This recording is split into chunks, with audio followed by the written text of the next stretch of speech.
think that we should start, even though it seems that not everyone is here, but maybe it's because we have so nice weather today. And maybe because it's recorded and some people discovered that they can watch it when it's dark outside. First, let me recall what we did last time. Again, we did quite a lot, I would say. We derived first a condition on stability against perturbation. So that's something I would like you to remember. That's why I recall it. So if you want to minimize a function unconstrained, and you have found a minimum, then this minimum is stable against perturbations if the Hessian matrix at this point is positive definite. That's not only a sufficient condition, but this is something that you knew before, but what I would like to stress is only if you have this strict positive curvature, only then your solution will be stable against perturbations. The first thing to keep in mind. So this is stability. The second thing I want to recall is that we introduced already the nonlinear estimation and fitting problems. And this is already chapter 6, estimation and fitting.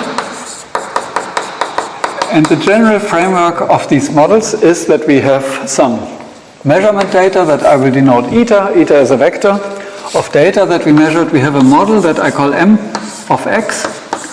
And x is the unknown, the parameter that we would like to know. And then we compare these two things in a norm, and very often we choose the Euclidean norm and compute this difference as a sum of squared residual errors. Sometimes we write a half in front of this, and then this is what we want to minimize with respect to x.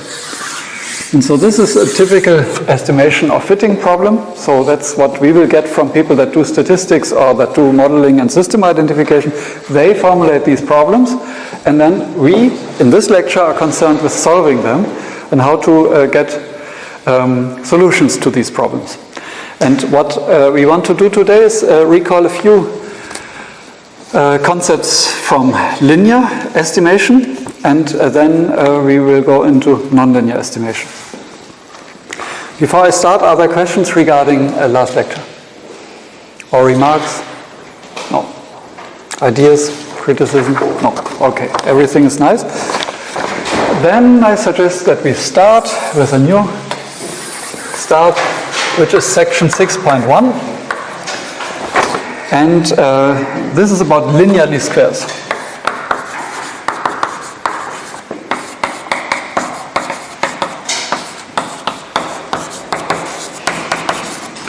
So linear least squares means nothing else than that the model that we have is a linear model. So we just have M of x is equal to J times x, where J is a matrix in the space N cross, I just want to be the right, consistent in the dimensions here. Yes, M cross N. So that I'm consistent with my other notation. This is everything. We just assume that we have a linear model, and that's why it's called linear least squares. So the optimization problem that we want to solve is the problem of having some data minus J times x in the 2 norm with 1/2. So everything now is about solving this problem, and it sounds like a simple thing, and it is a simple thing. Let us use what we know already. We can compute this function I call f, of course, right? So that is the objective f of x. So how do we compute a few quantities of interest, which I would like to first look at so that we learn something about this function. So the gradient of this function will be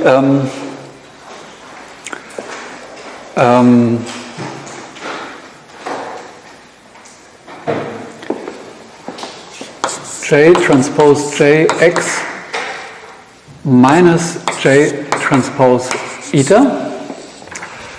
Yeah, so we just expand this as a product of the two terms, and then we differentiate, and this 1/2 makes sure that we have no factor here. That's why we added the 1/2 here. And when we take the second derivative, the Hessian of this, then we will have J transpose J. So first of all, this matrix is definitely positive semi-definite. everywhere. It's a constant matrix. It's a simple example of a convex function, and I think we thought this already, right? So it's a convex function. So the only thing that we need to do in order to solve it is find the zero of this gradient. Yeah? And that means the set of all optimizers of minimum points. So how does the set of minimum points look like? It is actually the set, I call it S. Did I call it S? It will be a bit later in the official part of the script, but I wanted to introduce it now. I call it S star. So S star is the set of all points x in Rn that satisfy this condition that the gradient is zero. That means J transpose J x minus J transpose eta equals 0. So we have a clean definition of this set of points. It's described by a linear equality constraint, so it's actually something that you could imagine in the space of x1 and x2 to be something like a linear space, an affine set. And we will make, for a moment, the assumption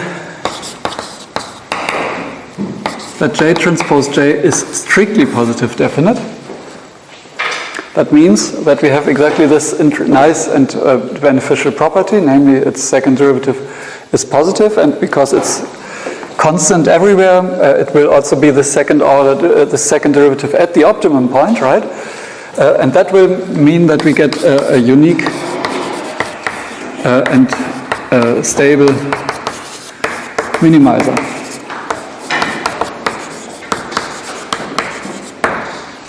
And which will it be? And it will be just given by this condition, but now because this is a positive definite matrix, we can invert it and we will get x star is equal to J transpose J to the minus 1 J transpose eta. So that's the complete solution to this problem. And we see that it's easy and it's just linear algebra. Yeah? And basically what I want to point out is that the solution set is actually just this point in this special case. Now what you see is one thing which is very interesting. We have eta here. Eta is the measurement vector, so the things that we want to fit.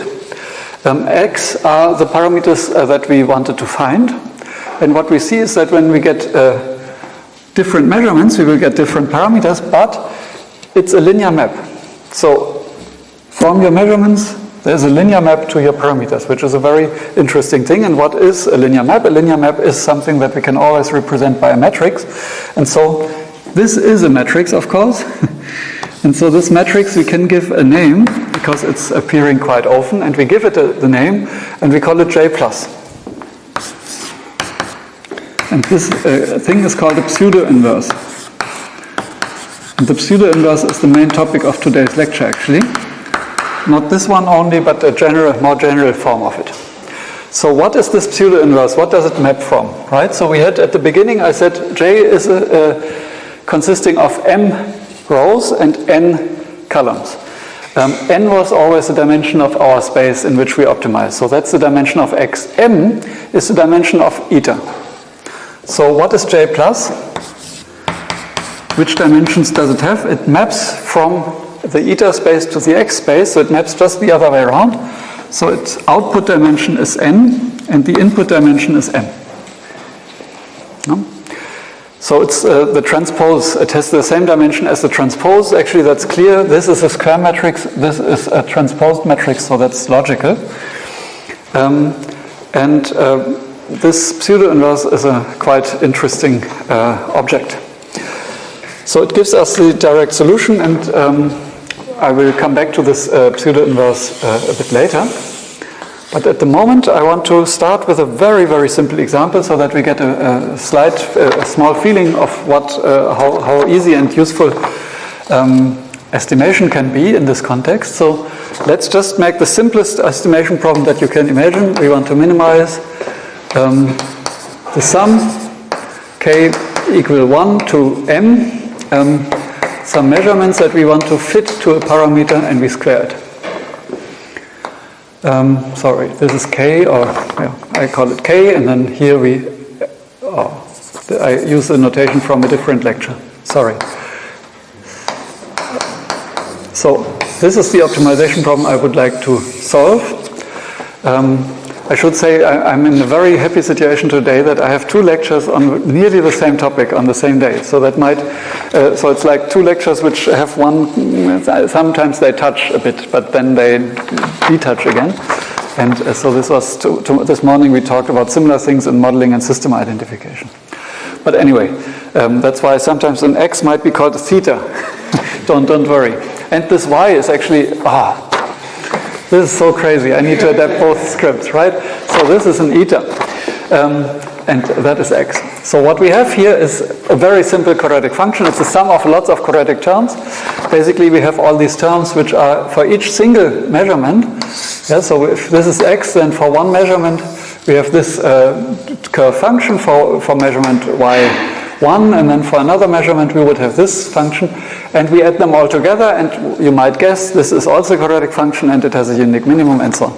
But to bring it into our framework with this j, so what is the j? This is the j times x. X appears here directly, so the j will just be something which consists of lots of ones. That's it. The eta vector itself, what will it be? Eta will be just the vector that it always is. It's eta 1 up to eta m. And what will be now the pseudo-inverse? So what is j transpose j? It is actually this vector times itself, so it will be actually m. So if you take that sum, it's m. So that means that j plus, which is this inverse times this transpose, it will be 1 over n times 1, 1. If you multiply this whole thing with the vector of etas, then you see that our solution is given by x star being the average of eta. So you multiply all these things up, you add them, and you divide by n. It's the average. So this is the simplest example for linear least squares estimation. I want to give you a slightly more sophisticated example, which is taking one parameter more, and which is something that we can also still do on paper. And so what I want to look at now is not something where we have just some measurements with an index, but we will have 2 types of data. We have one index which we call t, and the other one is called eta. And this index, that means what we will have given is so that's example 2. To just get a feeling of what this matrix could be in a practical application. So given would be a series of t1, t2 up to tm, and also a series of eta1 up to eta m. And each of these things we could plot as a point. So this would be 1 t I, and here's some eta I for the same index, and they are a point. And then I can plot all these points together, and they will be something like this. And I see, for some reason, these things look like a line, and I want to fit the best line to it. I want to find something like a line. How do I formulate that as a least squares problem? I will first need a model. So what will be my model prediction? So I will actually assume that these ti's are fixed and not noisy, and I will minimize the distances that I have here. This is what I want to minimize. So I need to have a model, and I call this model actually a polynomial model. So I have 2 parameters. How do I describe a model? I can say I have a model P of x, and maybe I should use exactly the same notation that here I have the other way around. So I have P of t, and a semicolon and then an x. I make the semicolon just to distinguish that these two arguments have very different meaning, because one is this t and the x is our optimization variable, but what I have here is actually a constant, which is the first thing, x1, and then a slope which is given by x2 times t. So that's the equation that describes a line if I identify the output of this p with eta. So now I subtract these two things, and then my objective or my optimization problem will be minimizing the distances, the sum of distances of the eta i's minus the polynomial evaluated at the t i's for the given values x. So I compare actually this point with that point, and then I square this. I sum them up from I from 1 to m. I put a 1/2 just for fun, and then I minimize over x in R2. So that is the problem that I want to solve. And here we see a first example of a model that I just write down like a model. I mean, for every index I, it has a different output, and this output somehow depends on x. Fortunately, this x enters our model linearly. So I'm in the area of linearly squares, and so I can now try to formulate this whole thing in the language of eta and j. So eta is always clear, right? So eta is of course eta 1 up to eta m. That's why I called it already like that. But what will be now the output? This one is actually a collection of points which are pt1 of x down to ptm of x. So this vector is the vector that I want to compare to the eta, and I want to represent it by j times x. And in order to be able to do so, maybe I keep a bit more space. Here I will first write it down. So here I have x1 plus t1 x2, x1 plus t2 times x2, and so on. That's what I have here, and I see easily that I can use actually a 1 and a t1, t2 down to tm times x1 and x2. So I see I have it exactly in the same form in which I like it, and then I call this matrix J. And then I can compute my solution, and again I would need to do these things, and the first thing I could do is actually I could compute J transpose J. What is it? It is actually something which will have 4 entries. It's this matrix here. At the top left I will have 1s multiplied with 1s, so there will be an n again like before. I will make more space so that I have a bit of space here.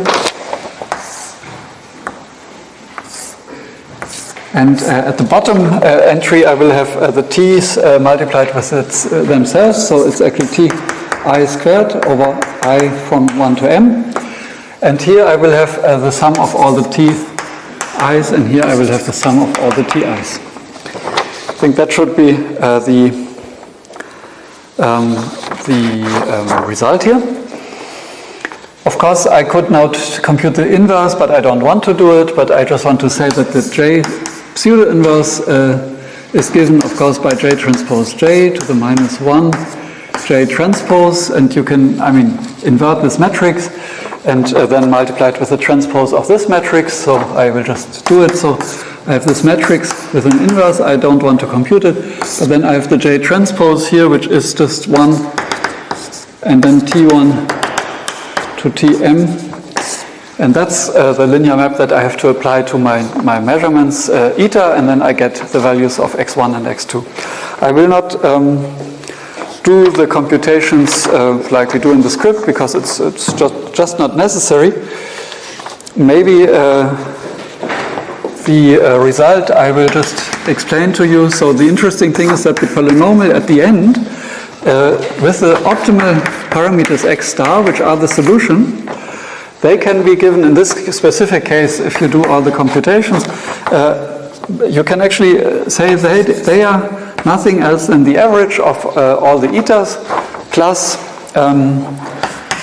t minus the average of all the t's, and then multiplied with the sigma, which is the eta, that's the empirical standard deviation of the etas, and the same for the t's, and then you multiply this whole thing with the correlation coefficient between eta and t. This is just something that's only for those that like statistical language and so on.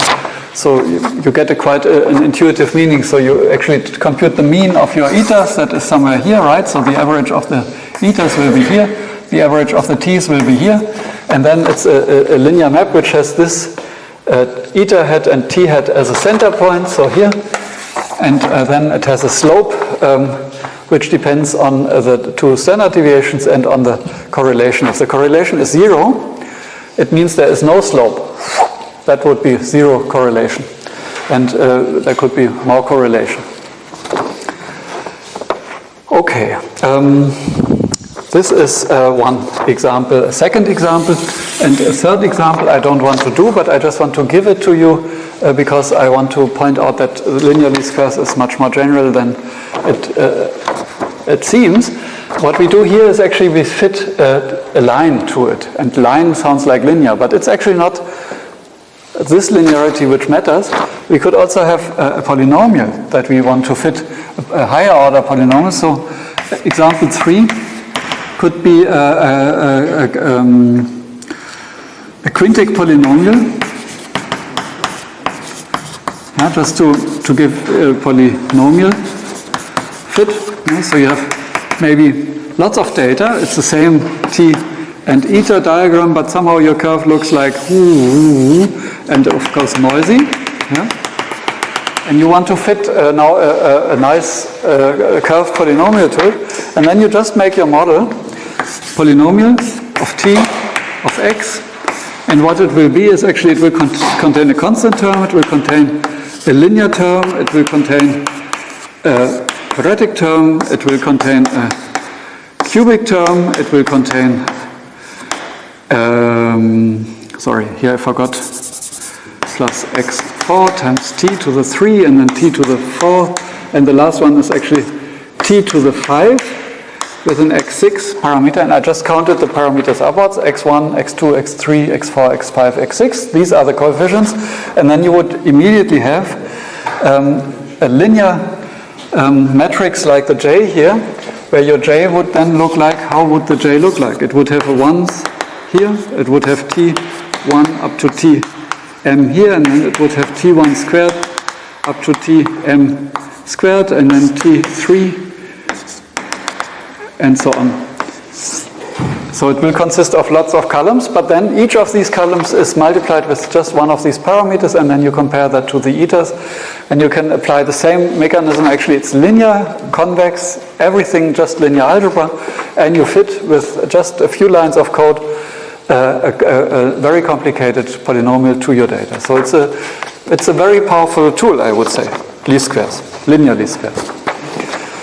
So this was a bit of motivation because we don't want to solve only problems, but we want to at least have a feeling where they come from.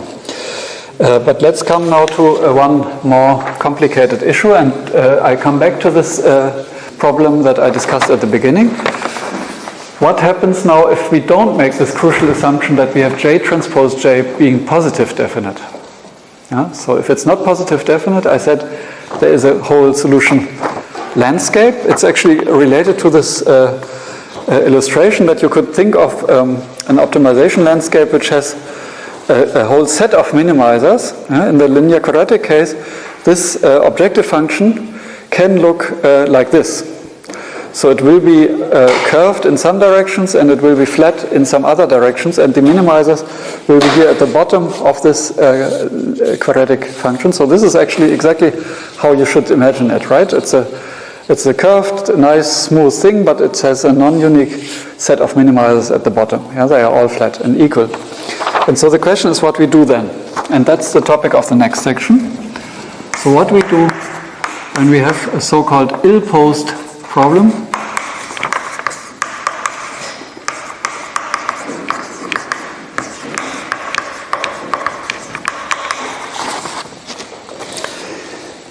And ill-post means that given some problem data, we can compute a solution, but it's, no, we cannot compute one solution. We have many possible solutions. Yeah? So it's not really a well-posed problem to find the minimizer. So we have a set S star. I mentioned that already, X, and then it has to satisfy J transpose J, X minus J transpose eta equals 0. And this set, as I said, is something that might be somewhere, but it is not a point, but because this is not invertible, so J transpose J not invertible.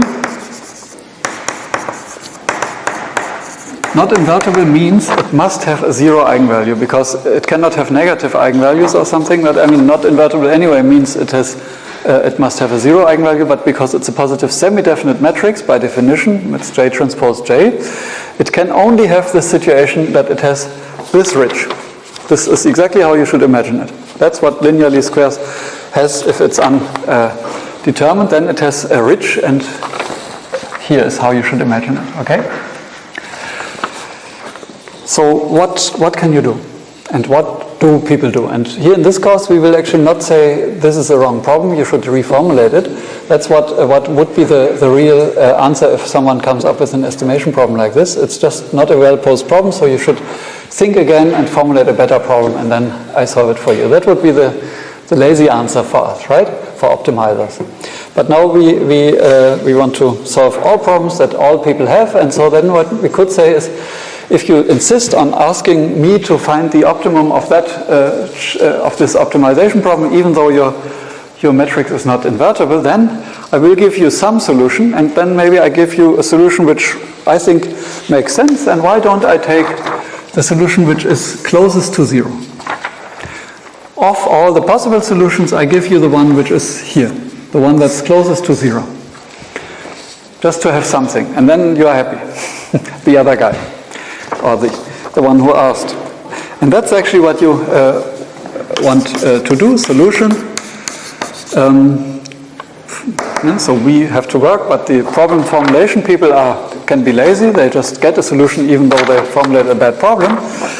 So the solution could be that you want to find actually a new minimum, which is actually the minimum of x, the norm of x, of all x, but subject to the constraint that x is element in S star. Or you could actually also say, you could also impose this as an equality constraint. So that would be a solution. And the solution of this will be something that you can also compute. And it will turn out solution x star is given by x star equals j plus eta. So it has the same form, but j plus is the Moore-Penrose pseudo-inverse, and I will define that later. Not later, in a minute.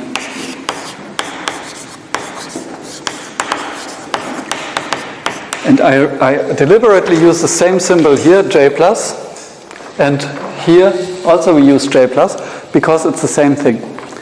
Now, so in the case that this solution set is a point only, this constraint determines it uniquely. I mean, if there is only one point, then even the one of this one point, the one that minimizes the norm, is the same point. So they will coincide on a problem which is well posed, like that one. But for an ill-posed problem, they still give you a solution. And this Moore-Penrose pseudo-inverse is something very powerful that I want to define.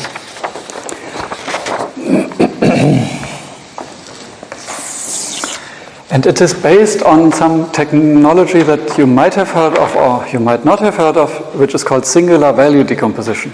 It's similar to eigenvalue decomposition, but it's more general, and you can always apply to any matrix. I don't know if who has heard of singular value decomposition before, SVD, singular value decomposition. A few people, but yeah, not everyone. And so what I want to do now is define it then. Not even define it, I think we will make it a theorem. And this theorem is something very simple. Yeah? So it, given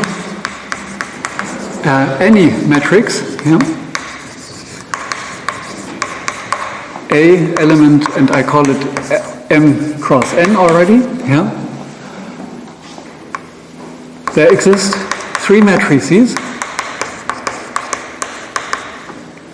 which we call U, and which should be a dimension of the dimensions of the output here. V, which is a dimension of the input, and S, which is of the same dimension as the matrix itself, M cross N, such that A is equal to U S V transpose, and I think this S in the script, I call it also S, then it's okay.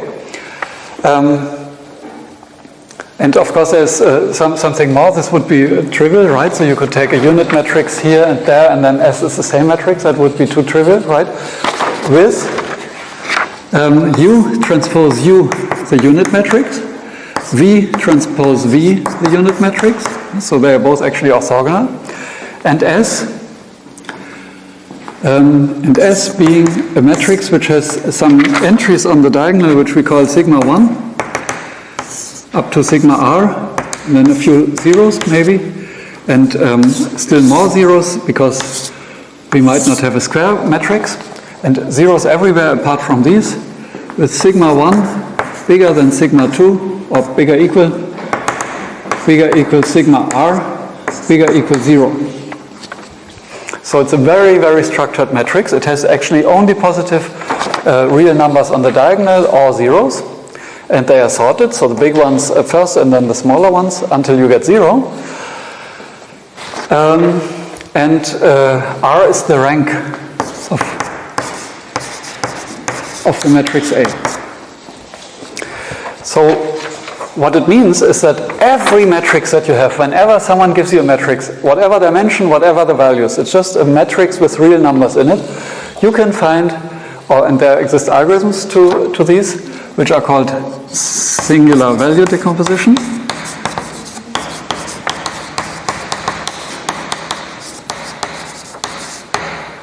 SVD. And actually these things are called the singular values, these numbers. And as I said, they are similar to eigenvalues, but more general because you can have them everywhere. Whatever you do, you can actually decompose your matrix into something that is actually first a rotation, then a rescaling with just real numbers, real positive numbers, and then another rotation.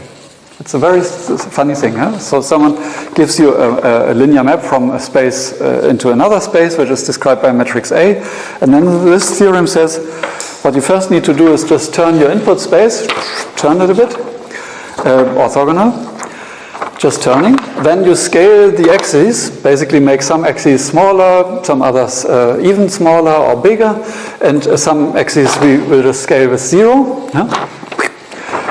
Then you get a new vector, and then afterwards you rotate it again, and then you do the same thing as what your original matrix would do with your vectors. So it's a quite funny thing. And what you can also see is that, for example, this sigma 1 will be the largest magnitude by which any vector can be magnified with your matrix, right? If you take some vector in it, you first turn it, then you multiply it with this matrix, and it can be, in the best case, be magnified with sigma 1. Every other thing will be smaller. And then afterwards you just turn it. So this sigma 1 is actually also the spectral norm of your matrix. Yeah? So actually you have the 2 norm, the induced norm, is actually equal to sigma 1. Very interesting. So you see a lot of things in this SVD, but we don't need them all. So this is the spectral norm.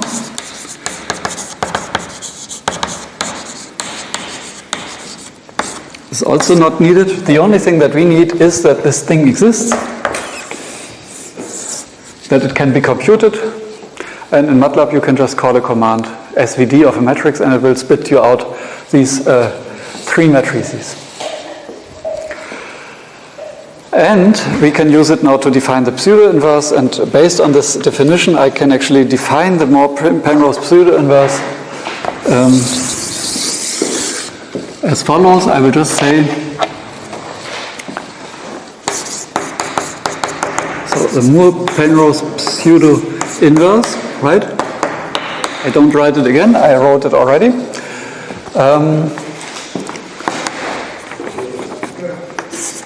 Given A and the SVD, sorry, I will call it J already, like in the least square setting, we have J, and the SVD which says that J is equal to U, S, and V transpose.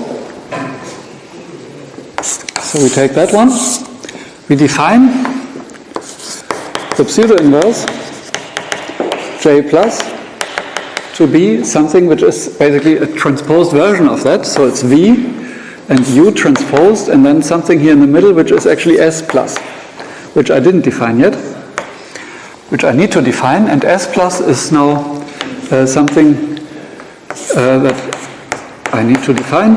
For these diagonal matrices, I just define the pseudo-inverse of that thing to be the transpose of that, and all the values which are non-zero, I take the inverse. And the others, I just keep the zero.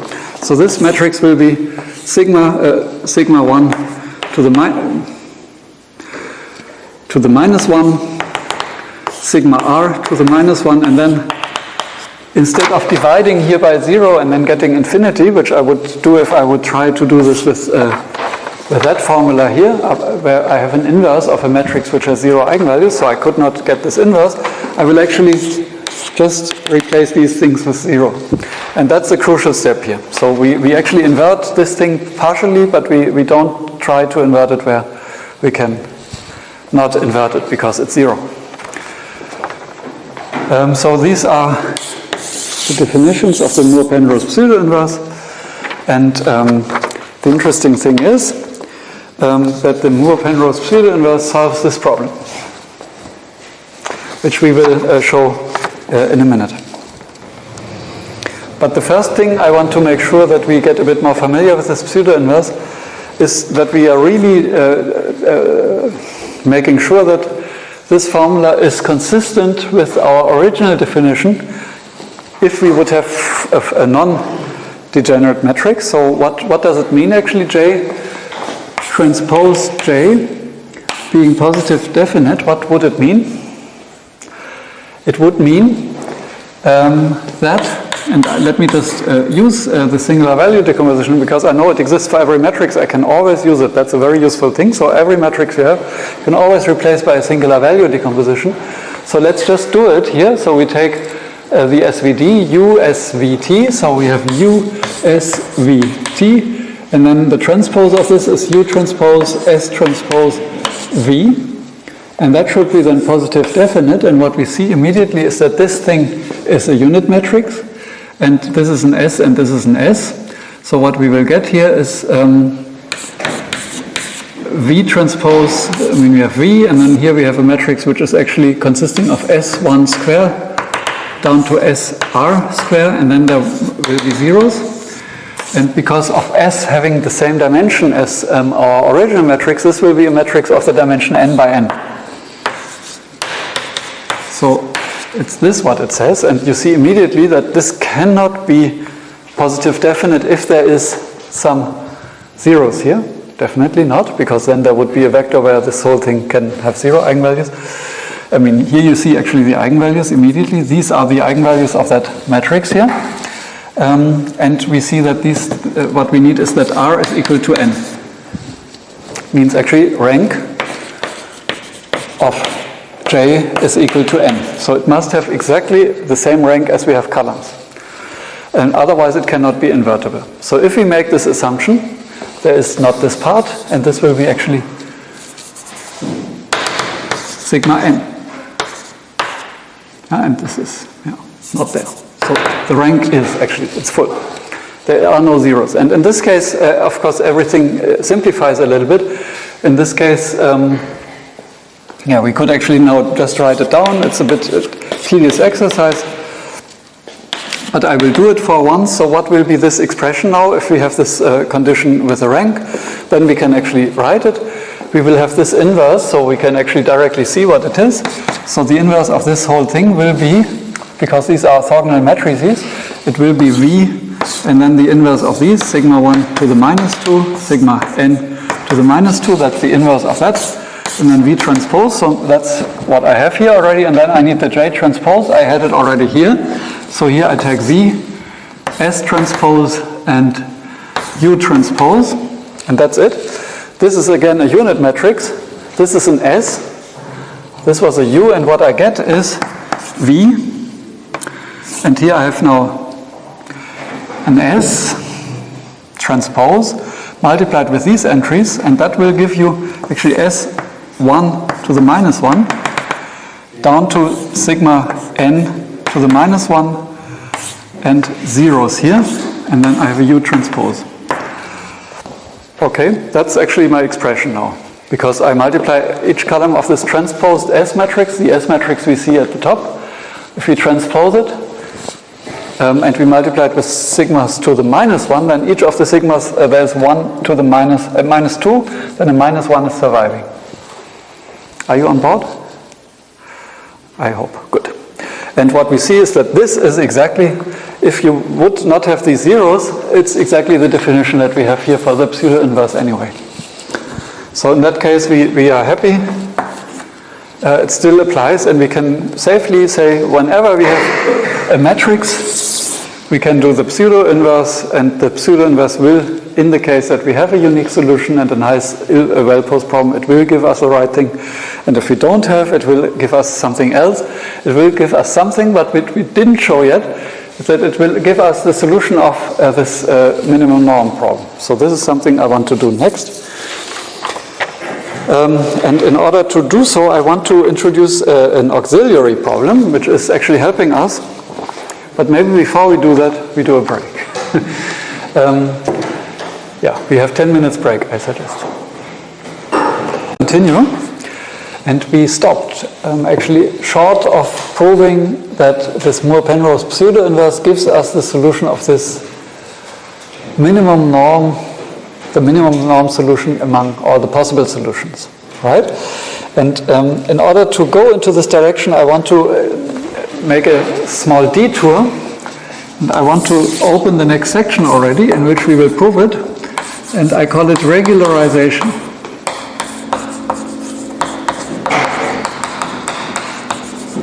For least squares. And I want to make a connection with the minimum, between the minimum norm solution and a regularized problem. And regularized problems are problems where you just add something to your objective in order to make your solution actually more unique. Yeah? So what do I mean when I say regularization?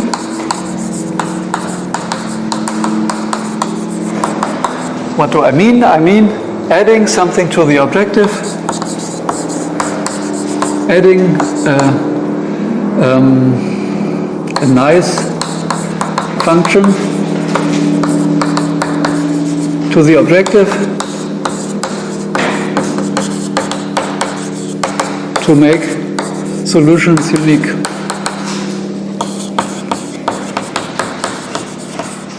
Nice and unique.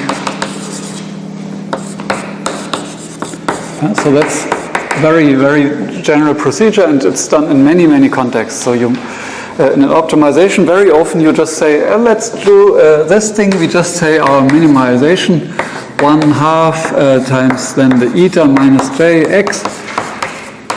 But this should not be enough. Maybe this is not a well-posed problem, and then we add alpha divided by 2 times the norm of x to it.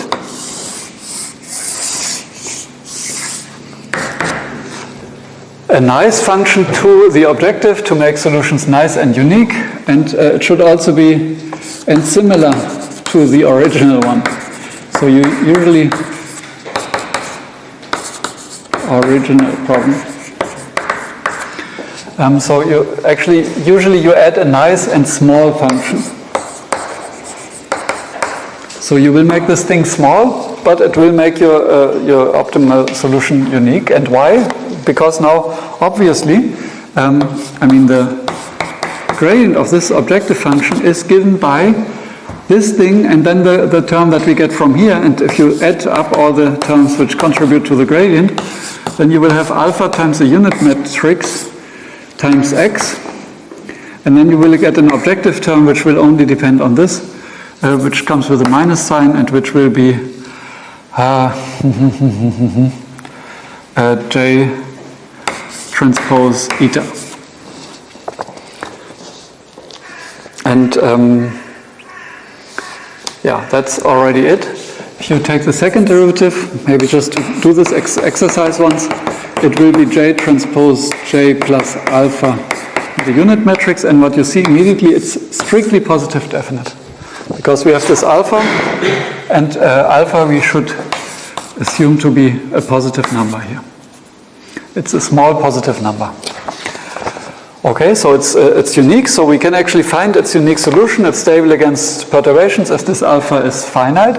And what would be the solution? We just set this thing to 0, and then we say that x star of alpha is given by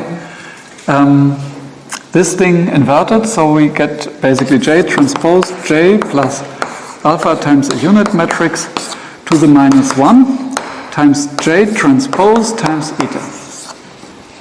So we see that it is something nice for a finite and positive alpha.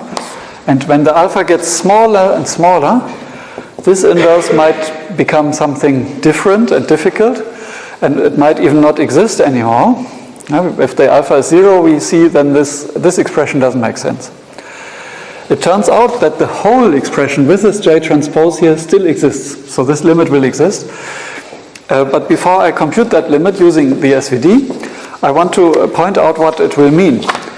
So what does it mean if we make this term smaller and smaller and smaller? It means that we had the original objective function all of the time, this thing with the ridge, or with this flat linear space where all solutions are equal. And then we add a little positive curvature to it, which penalizes differences to 0.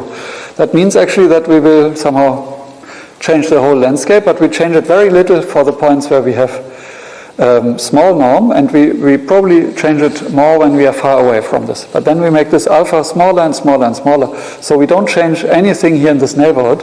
Basically, we have a completely flat function here, and it only grows a bit. But actually, it's not completely flat, it has a very small curvature, and this very small curvature will make sure that among all the points in this valley, we roll, so to say, if you think a ball, it would roll into the point where it's actually the deepest point is the one where this thing is minimized, because all the other points are equal on that. Yeah, so basically, this little term is not significant at most of the time, but there where we have a flat surface, this little term will still have a significant influence because it's making the difference between 0 and 0. And so a little bit added to 0 is still something. So what it will actually do is intuitively, and we don't do constraint optimization yet, but intuitively it will actually find this minimum norm solution. So what we would like to see is the limit. I do it here actually.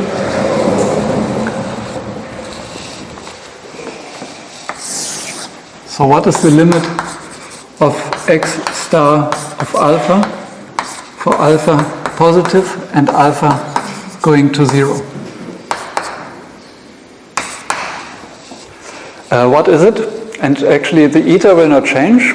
So I'm really actually asking the question to compute, and I will show that I can compute that. The limit of this matrix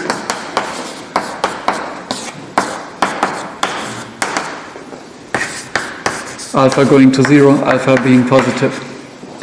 And the beautiful thing which will come out here is the answer is J plus. So the pseudo-inverse is actually exactly what we want.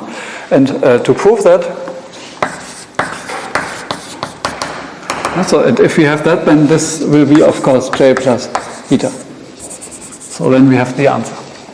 But we will prove that part. It's even it's more general, right? So it's for all etas then directly. And the proof is take the SVD. So we say J equals US V transpose. And then we do a lot of tedious reformulations, and wherever we see two orthogonal matrices meeting each other, we will just multiply them out and get a unit matrix, right? So what we will do is, we will just we will take this expression J transpose J plus alpha unit matrix to the -1. Maybe I start with that one first, so to get an idea what it could be. What it will be, we did this computation already before, but let me just do it. So what we will get is V transpose S U, U transpose S transpose V. That's this thing, plus an alpha. The alpha and the unit matrix, and I will already just for fun make here alpha times V times V transpose, because it's a unit matrix. And then I take the inverse of that whole thing. So I didn't do anything apart from using the SVD, and now I use this as a unit matrix as well, right? So what I get here is V, but I can already multiply it out. And then I have an S transpose S plus an alpha, and a -1, and here I have a V transpose. And the interesting thing is I can already pull the V transposes out of the inverse, because actually the V transpose that was here gets by the inverse a V here, that's this one, and this V will actually be this one. So what we have is already in this space, after we turn it into this in this coordinate V's, we will have just here sigma 1 squared up to sigma r squared, and then zeros, plus alphas, and here also plus alphas, and here we have also alphas on the diagonal, and that whole thing is inverted. So what we get is actually V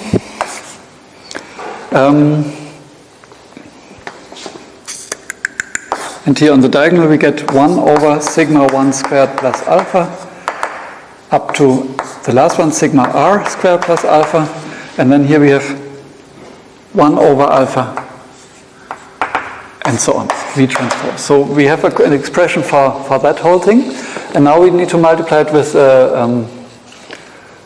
a J transpose, and we will do it on the next blackboard. So now J transpose J plus alpha unit matrix to the -1 times J transpose can be written as V.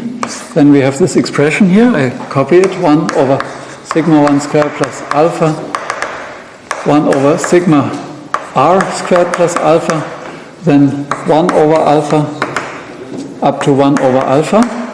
These are the components which have been 0 before, so these are the ones which are new. Then we have here a V transpose, and now we take the J transpose, but the J transpose will have a V here,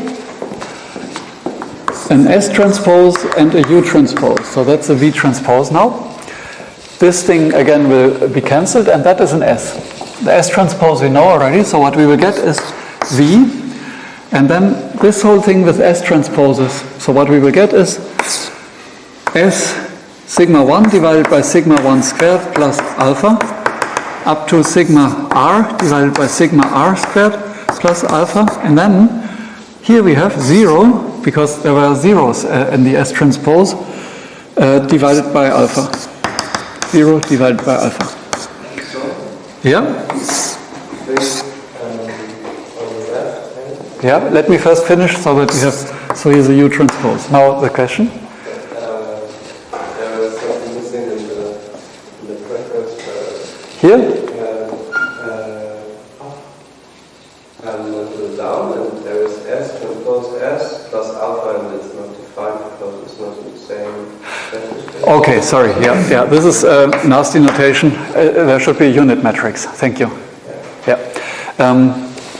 In MATLAB, you can write this, and it just says if it's an alpha, then you just actually then it's also it's not good. Yeah. Because it could also be that you add the alpha to every element, and it should be in this case a unit matrix. Absolutely. Thank you for pointing this out. Should be a unit matrix. Is it here? I didn't forget it. Good. So what we see now is that we got an expression which is has some nice expressions here, some nice expressions here. When you now let alpha go to 0, then there will be identical 0 anyway for every positive number. Even if it's infinitely small, this still will be 0. So this whole thing, these expressions, so that means that the limit of J transpose J plus alpha unit matrix to the -1 J transpose will be given by V, and then the limits of all these things times U transpose. And what are the limits here? The limit here is 1, it's sigma 1 to the -1, right? The alpha goes to 0, down to sigma R to the -1. That's what you get here. And from here on, you will get zeros.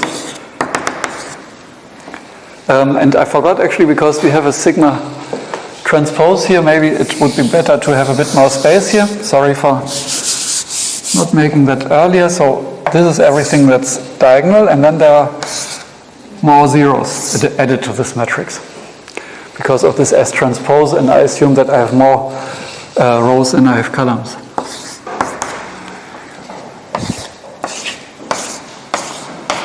And this is already what we wanted to prove. This is exactly the pseudo-inverse, right? Like in our definition.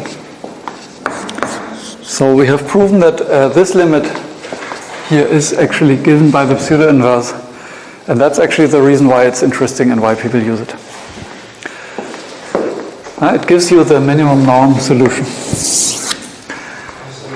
Next Friday we will get an exercise. Maybe I just already point out what will be our exercise. It will be the exercise to compute another regularization. So the exercise will be given some matrix Q, which is positive definite. Sorry, Q positive definite.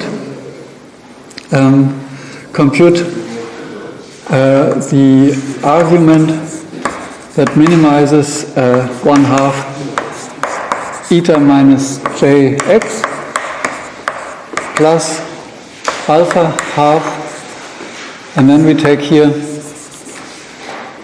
x minus x bar transpose q x minus x bar.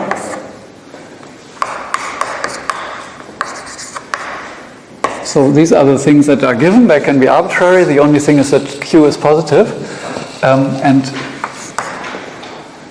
the limit of alpha going to 0 from the positive numbers. Please compute this value.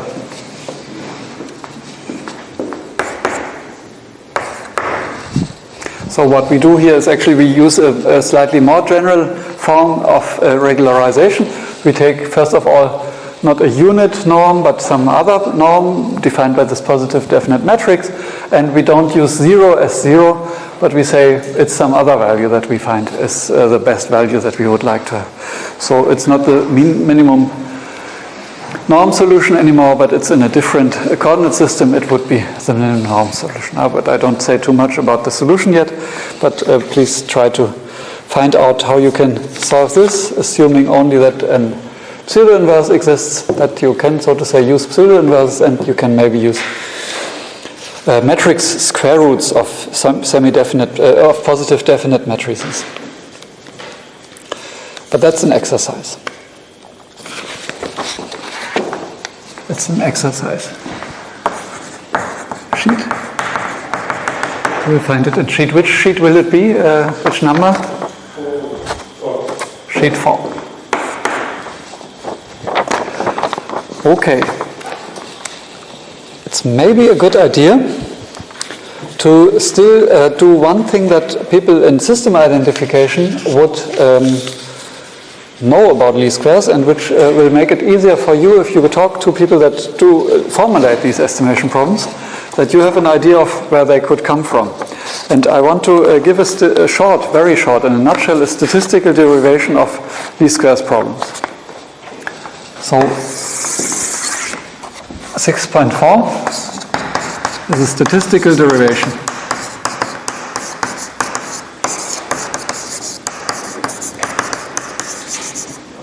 of least squares. And what we will do now is we will define a thing that is common in parameter estimation in statistics. And this object is called a maximum likelihood estimator. So what people in estimation want is they take measurements and they want to know parameters. That's the whole thing. And one way to find these parameters is actually using optimization and solving actually least squares problems. And usually these problems come because people solve some so-called maximum likelihood problems. So we should know what it is.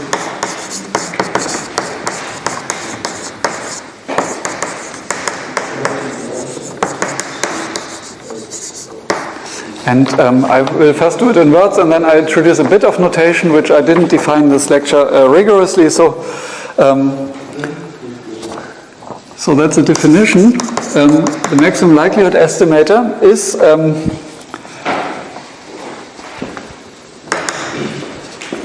find unknown parameter x by maximizing the likelihood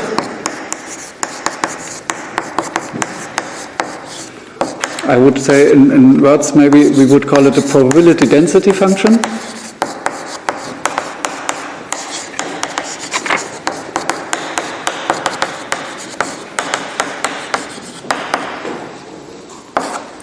By maximizing the likelihood of getting the measurements, of obtaining eta as measurements,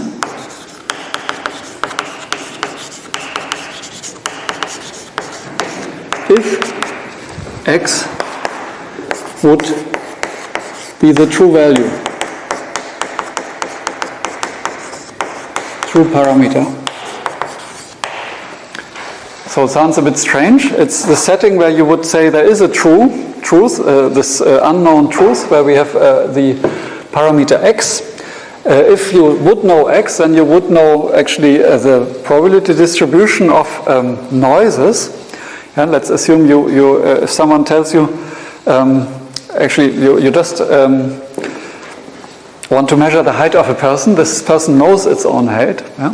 But then you go there with measurement devices and you take 15 measurements, and these 15 measurements are all different. Yeah? Then you could say, how do I get now from these 15 different measurements the best value for this height of the person? And then what you would say, okay, if I would know the height of the person and I know that my measurements are a bit noisy, then I make the assumption that my noise is always, the probability that I get the right value is actually the highest, but there's also some probability that I get a higher or a smaller value, and maybe I assume something like a Gaussian distribution for this, and then with all these assumptions I can make a model of the likelihood of obtaining eta, the measurements, given that the height is something. So if all my measurements are somehow here, and then I have my parameter x is something up down here, then with my Gaussian assumptions, the likelihood that this parameter value would lead to these measurements is very, very small. And then when I move my parameter up here I will have a much better likelihood because my Gaussian will be having much more overlap with the real measurements, so to say. So that's the intuition behind it. And this is a statistical derivation, but actually this likelihood function is actually, we call it P of y given theta. Oh, sorry, eta given theta. This is the likelihood function.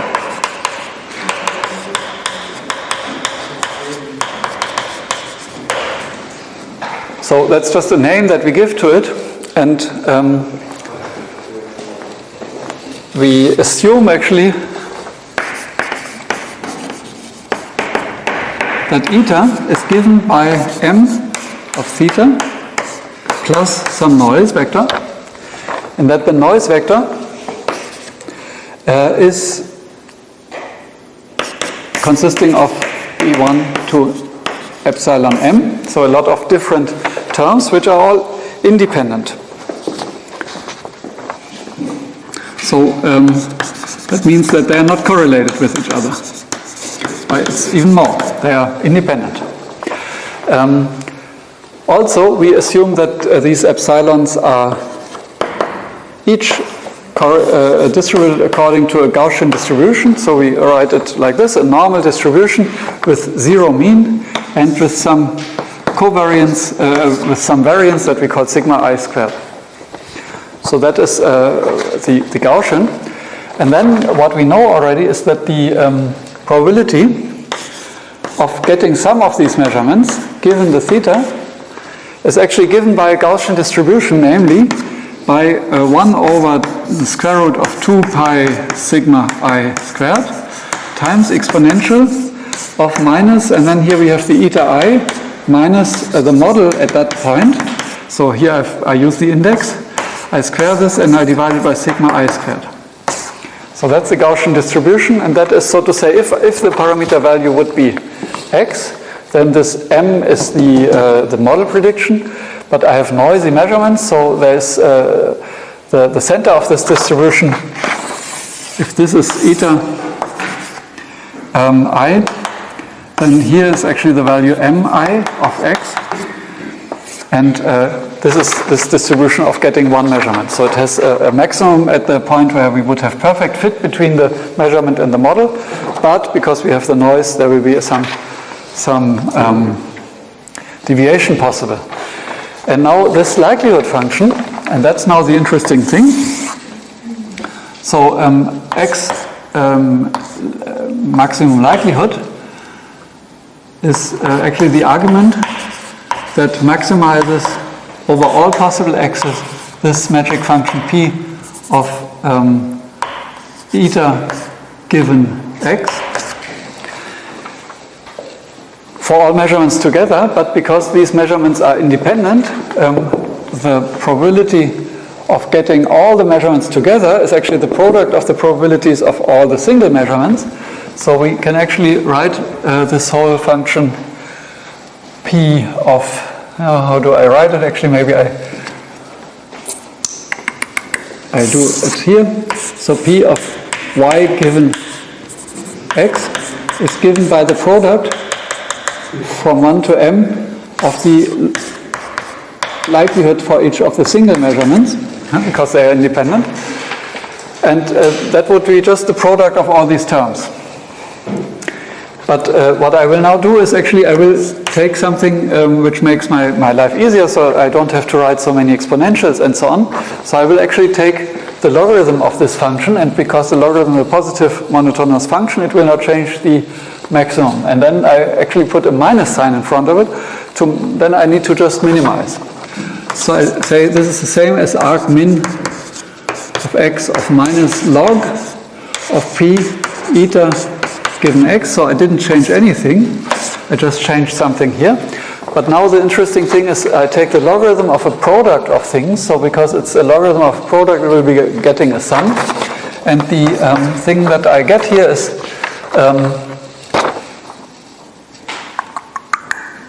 the argument that minimizes over all x the sum of the logarithms of these terms, but then the logarithms of these terms are something that is this term, which I will disregard. It's actually a constant, all these terms. I will not look at them for a moment, and then I get all these exponentials. They are cancelled by the logarithm. The minus sign is cancelled by the minus sign, and then I get here I going from 1 to m, and I get yi minus mi x squared divided by 2 sigma I squared. And the beautiful thing that I got now is it is the same as least squares, right? So it's the argument that minimizes. This one doesn't change because it doesn't depend on x. Yeah? So these constants don't depend on x in this case. But these things depend on x. They are also scaled with this matrix. So maybe I call this matrix, maybe I call it S, could be the matrix that contains all the sigma 1s up to sigma m. So these are all positive numbers, all these noises. But then I can actually say this same thing is what I get. 1/2 the norm of the vector. This was eta, right? Eta. Of the vector eta. Each of the elements of eta is divided by s I squared. But I will actually take an s to the minus 1 here. I subtract m of x, and I take the 2 norm of this whole thing. So I will actually divide each of these residuals by the corresponding number sigma, and then afterwards I square both together. That's what I do here. And then I have the 1/2. The 1/2 I usually do because I don't want to have it appear in the second derivative, on the first and in the second derivative. But here it even comes like beautifully from our Gaussian. No? The 1/2 is not changing the solution anyway, so I could also drop it, so that doesn't matter so much, but I keep it here because it's making some notations like nicer. So what you see is what we get here, the maximum likelihood estimator with some statistical assumptions is actually given by the least squares, but with some weighting, which is weighting each measurement with a factor that is, if this is very big, then you divide by a big number and then you give less weight to that measurement. So if you have a very noisy measurement, because your measurement device is very noisy, or you ask 15 people to measure your height and one guy you know is not very accurate, so you give less weight to this guy's measurement, and that would be actually because you think that this guy has a larger Gaussian distribution, and when you would ask him to measure 15 or 100 times, it would actually be spreading a lot. Huh? So then you give less weight to this person's measurement. So you see that the bottom line here is that least squares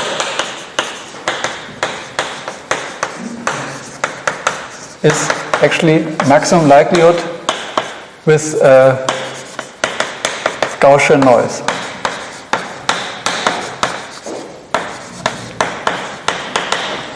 So if you would assume Gaussian noise, you would have a maximum likelihood estimate.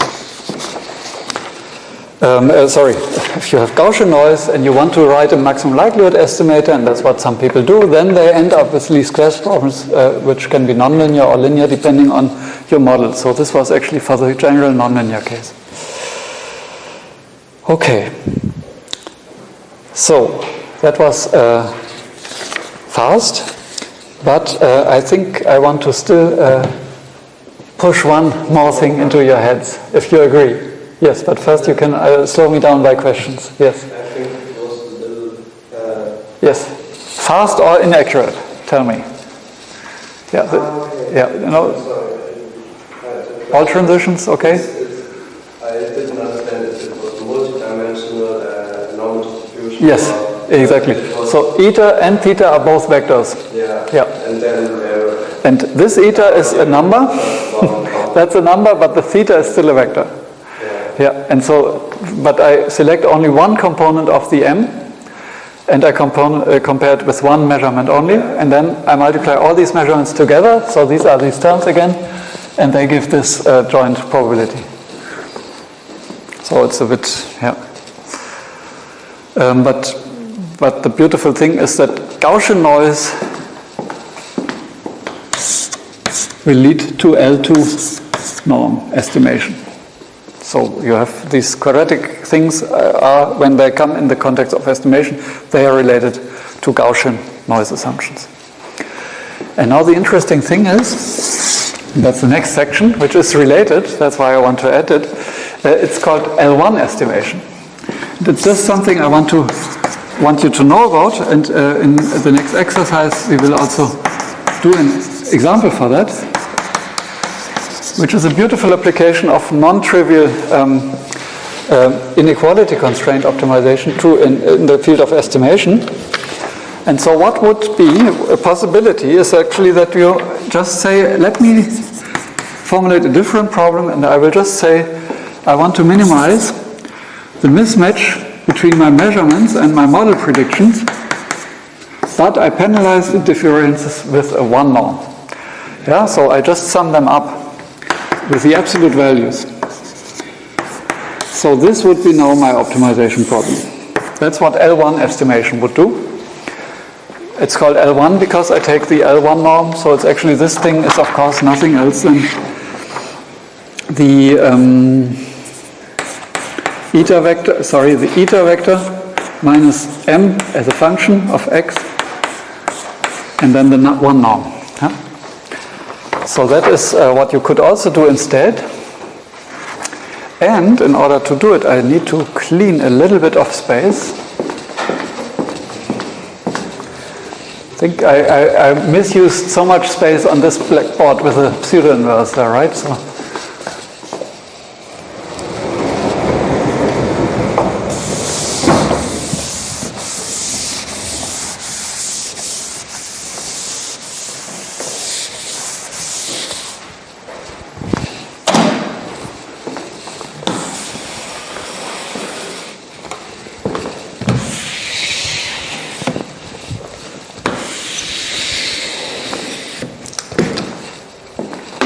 So I want to continue from here. So we formulated this L1 estimation problem.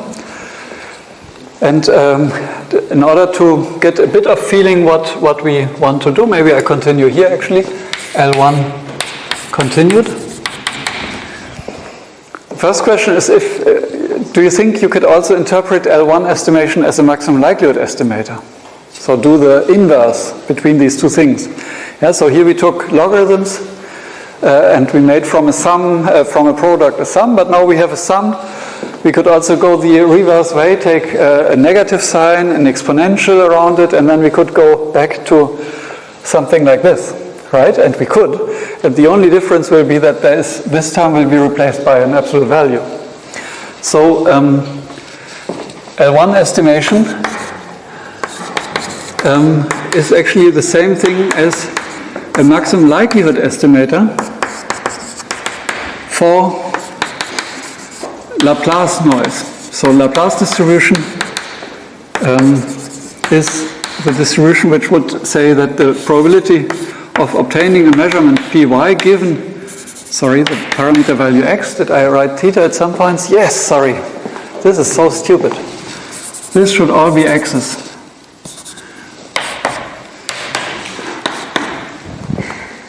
That's it, right? So did you find other thetas or y's? No, good. Oh, here's a y. Oh God. Poor guy. I think I will need to synchronize these two scripts later. Because they, anyway. Good, so this thing will now be given by the exponential of minus the norm of eta I minus mi of x, and then just the norm. And you could actually include some scaling factors there, which we would do in order to give different weight to different measurements, but basically this would correspond to such a noise distribution. And this noise distribution is different than a Gaussian, but it's also useful and it has some merits, and one of the merits is that it gives more likelihood actually to large measurement noise. So it's because the Gaussian decays with the square of this whole thing, minus the square. The Laplace distribution decays slower, so it has heavier tails, and it's taking into account the possibility that you can have some very large mismatch of measurements. And it's more robust to outliers.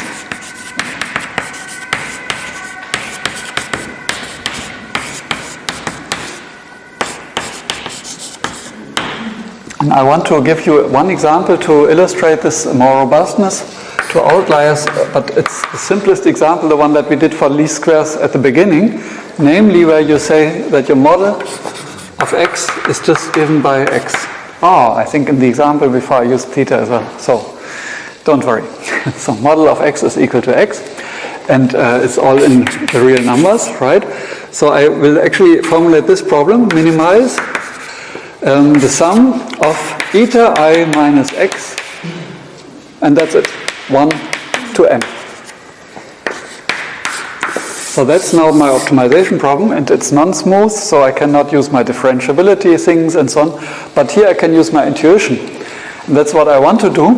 I want to plot actually the sum of these terms. What do they do?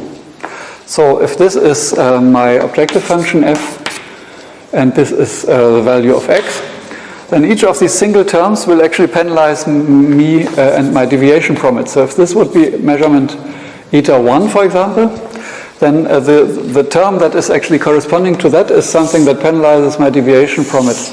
And I would have 0 value if my x is here, right? So x is this axis. I might have another measurement, eta 2, for example. This is here, and then I have this function. And if I add up these two functions together, then I take this value here is 0. So here's the addition of that function to that one. I will need to make some space here, and I will use another color now. So what this sum of these two functions will look like is something where here these two slopes will cancel. This direction and this direction will cancel. They will have this thing, and here the two slopes will add to each other, so it will be like that. So you see that the objective function looks like this. Sorry? Looks convex. Looks convex, yeah. I mean, it is convex because each of these terms is convex, right? It's not even, it doesn't look convex. We immediately see that it is convex because that's a convex function. A sum of convex function is convex. So it is convex, right? Yeah. So that's already very beautiful. The other thing is whenever you take two measurements, they form together such a function which has the two kinks where the two measurements are. And what I can do with my measurements, if they are an even number of measurements, I would just couple them in pairs. So I would order the measurements in some form, and I could add more here. I could add more and more, but when I always take couples which are on opposite sides, bigger, bigger, bigger, further away, each time they contribute just a 0 gradient here in the middle between them. So this thing will be remaining a 0 gradient if I have an even number of measurements. When I have an uneven number of measurements, there will be one measurement in the middle. Yeah, and this one, it doesn't matter where it is actually in the middle. Maybe I put it here, very close to that one. If I add this extra term from that one, I would add it to this function here. It would add something, whoop, and whoop. Here it would start to increase again. Here it would start to increase again. But the main point is, wherever this point in the middle is, I will have my unique minimum. Yeah, so either I have a point in the middle if I have an uneven number, or I have several points in the middle if I have an even number of measurements. But the main point is this, if I have sufficiently many, or actually this is defined to be the median of my measurements. So the argument that minimizes that thing, yeah, is equal to the median of eta 1 to eta m. So the median is something that you know already. I could have something which is maybe a light year distance there. Yeah? One outlier, 1 light year away, extremely far. But it's still not changing the median. So it's extremely robust to outliers, the median. And it turns out that this property is inherited for all L1 estimators. So if you have some outliers, they will be rejected by this L1 estimation easily, and that's very useful, and it's used by practitioners more and more, but only those that know about non-standard estimation, and non-standard estimation is everything that's not linearly squares. Yeah? Linearly squares, the stuff that we did before, that's standard stuff that everyone uses a lot, but once it extends linearly squares, it's much less used, and then non-linearly squares or L1 or such things are much less used. But they are gaining ground, and they are interesting and important, and that's why optimization is also one of the thriving fields in the applications of estimation and fitting. Okay, next time, that means on Friday, we will go on with the Gauss-Newton method and some first numerical techniques for non-linearly squares. But for now we stop, and I wish you a wonderful afternoon.